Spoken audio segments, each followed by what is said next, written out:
are not weak. You are not broken. You are not lacking willpower. You are addicted, and that is an entirely different problem. One that willpower cannot solve, because willpower was never designed to fight what you are fighting. Write in the comments where you're watching from and what time it is so I can get to know you better.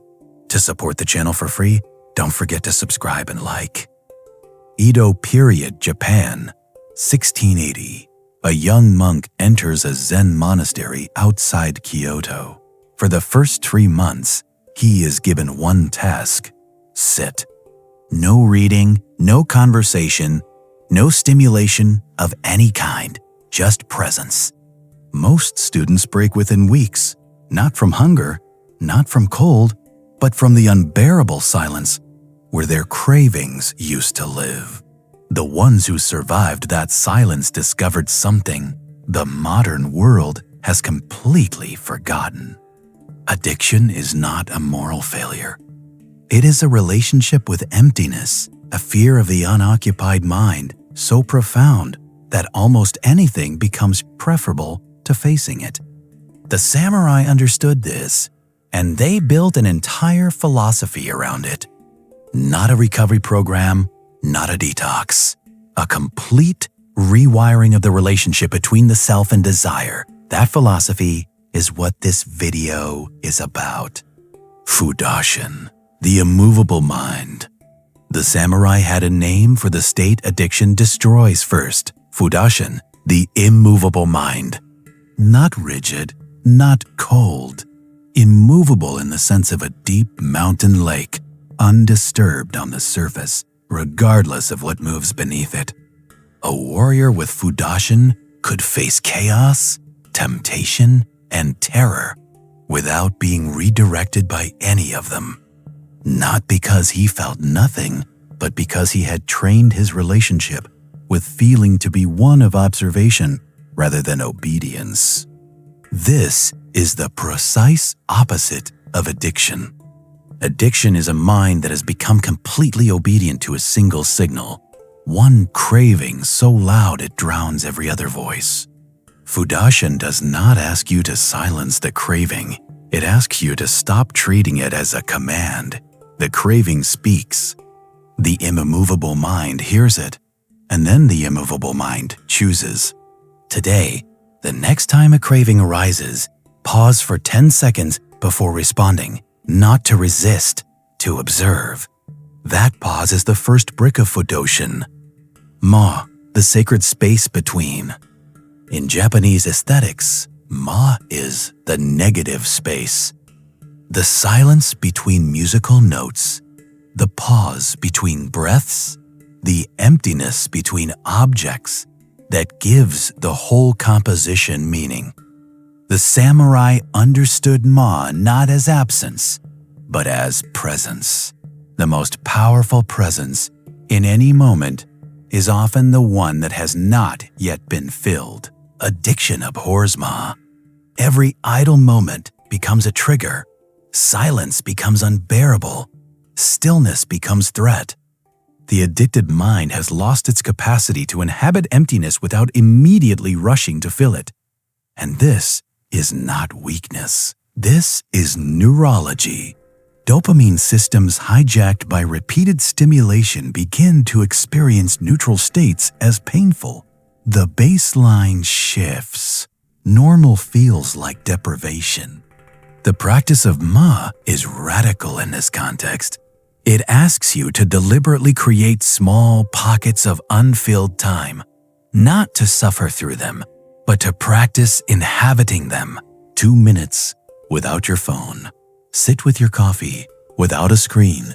Walk without music. Each empty moment you survive, intact rebuilds the capacity the addiction dismantled. Mono no aware, what you're really chasing. There is a concept in Japanese philosophy that cuts to the heart of why addiction exists at all. Mono no aware, the pathos of things, describes the bittersweet awareness that every experience is impermanent. The cherry blossom is beautiful precisely because it falls. The meal is precious because it ends. The moment of connection matters because it passes. Addiction is, at its deepest root, a rebellion against mono-no-aware. It is the refusal to accept that pleasure passes, and the desperate, exhausting attempt to make it stay by repeating it, escalating it, chasing it beyond the point where it gives anything back. The addict is not pursuing pleasure. He is pursuing the memory of pleasure, and that is a chase with no finish line. The samurai who understood mono-no-aware did not cling to good experiences or flee bad ones. He received each moment completely and then released it completely. That release is not resignation. It is the most sophisticated form of freedom a human being can practice. Today, let one good moment end without immediately reaching for another. The neuroscience of the empty dojo. Here is where the samurai's observation and modern brain science arrive at the same place. Neuroscientist Kent Berridge at the University of Michigan distinguished between two systems the brain uses, wanting and liking. They are not the same system. Wanting is driven by dopamine. It creates craving, urgency, the compulsive pull towards something. Liking is a separate opioid system. It creates the actual experience of pleasure. Addiction hijacks the wanting system and leaves the liking system increasingly silent. This is why the addict chases harder as the pleasure diminishes. The wanting becomes louder precisely as the liking disappears. The samurai called this state meioi, confusion, the mind lost in its own noise, unable to distinguish between genuine desire and compulsive momentum. The ancient antidote was zazen, seated stillness that systematically quiets the wanting system by denying it the stimulation it demands. Modern research confirms that consistent mindfulness practice measurably reduces dopamine-driven craving responses. The dojo floor, cold and silent, was a neurological intervention centuries before neuroscience had a name for what it was doing. Ikigai and the addiction underneath. Most addiction treatment asks, how do we stop the behavior? The samurai asked a different question entirely. What emptiness is this behavior filling? Because addiction rarely exists in a vacuum. It grows in the space left by missing purpose, the void where Ikigai should be. Ikigai, in its original Japanese form, is not a career diagram.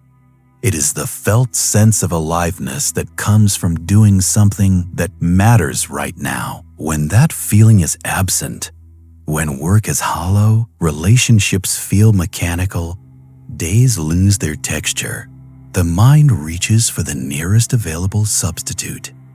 Not because the person is weak, because the human nervous system requires meaning the way the body requires food. The samurai who had a mission, a clearly defined purpose that demanded his full presence, had no psychological room for the kind of passive drift that addiction requires. Purpose is not a cure for addiction, but its absence is often the condition that made addiction possible. Today, name one thing that genuinely requires your presence, not your habit, your presence. Spend 30 minutes there. Shuharai, the 3 stages of breaking free.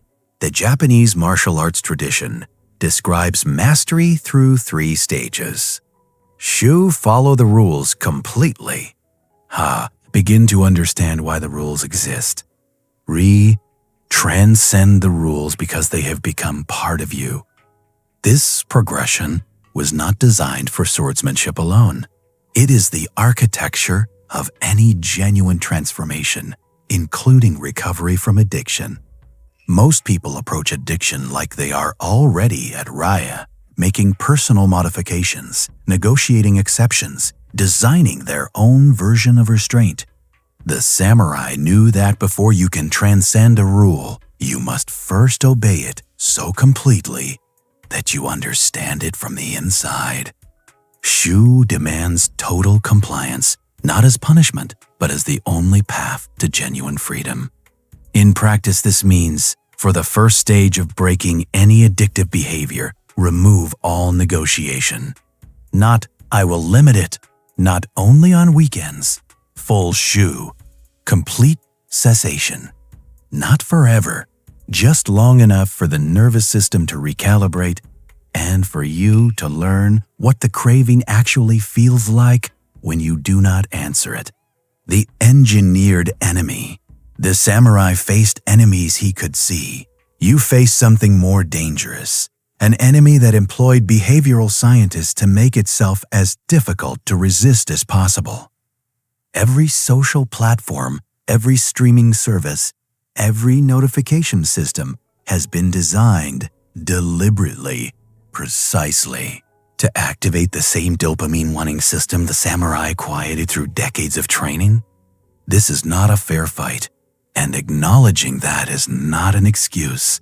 It is an accurate threat assessment, which is exactly what a warrior performs before battle. You are not failing because you are weak. You are failing because you are using willpower, a finite resource, against an infinite, algorithmically optimized machine. The samurai response to an enemy stronger than you was never to fight harder in the same way. It was to change the terrain. Remove the app from your phone, put the substance in a different room, create physical distance between yourself and the trigger. The Bushido warrior did not rely on in-the-moment courage to avoid temptation. He structured his environment so the temptation rarely arose. Architecture defeats willpower every time. Kintsugi, you are not broken.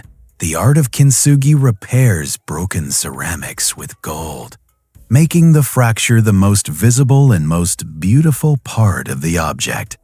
The philosophy beneath it is simple and devastating. The break is not something to hide. It is something to honor, because it is evidence of a life that was lived, tested, and survived. Every person watching this who has struggled with addiction carries fractures, promises broken, time lost, relationships damaged. The shame of those fractures is often what drives the addiction deeper, because shame is itself a form of emptiness that the addicted mind rushes to fill. Kintsugi refuses this logic entirely. You are not a flawed version of the person you should be. You are a person whose fractures are being filled with gold. Right now, in this moment of choosing to understand rather than repeat. The warrior who survived a wound did not spend his recovery mourning his unwounded self.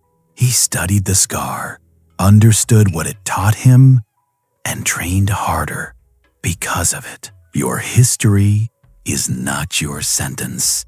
It is your material. The replacement ritual, the philosophy is complete. Now the practice. Because knowledge without embodiment is, as the samurai knew, the most sophisticated form of procrastination. Every insight in this video is worthless until it becomes a physical practice, repeated daily, unglamorous. Addiction cannot simply be removed. It must be replaced. The nervous system that has organized itself around a behavior requires a new behavior of comparable intensity to reorganize around. The samurai understood this. Through kata, formalized movement sequences practiced thousands of times until they became the body's default response under stress. Your kata is this. Identify the precise moment the craving peaks, the specific time, location, emotional state that most reliably triggers the behavior. Then design one physical replacement action to perform at that exact moment. Not a better thought. A physical action. Walk 10 steps. Do 10 push-ups. Write 1 sentence. The action does not need to be meaningful. It needs to be immediate, physical, and repeated until the nervous system begins to route toward it instead. The warrior's choice.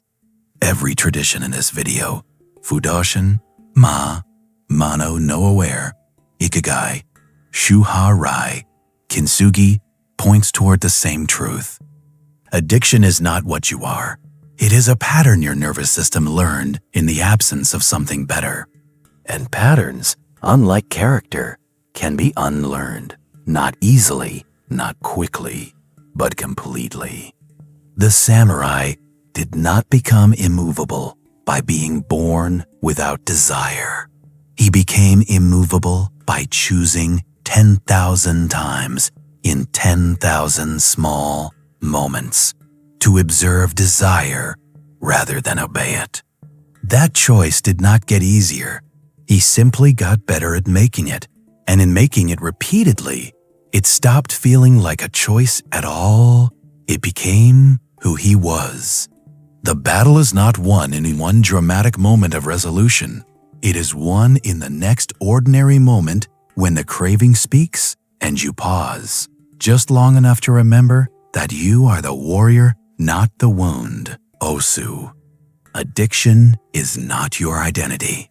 It is a pattern, and patterns bow to philosophy, to practice, and to the patient repetition of better choices. Today, one action. Identify the exact moment your craving peaks, the time, the place, the feeling that triggers it. Write it down, then decide the one physical thing you will do instead at that moment. Not tomorrow, now, before this video ends. If this reached something in you, subscribe, leave a comment, tell me what you're breaking free from, because this community is a dojo and no warrior trains alone. Asu.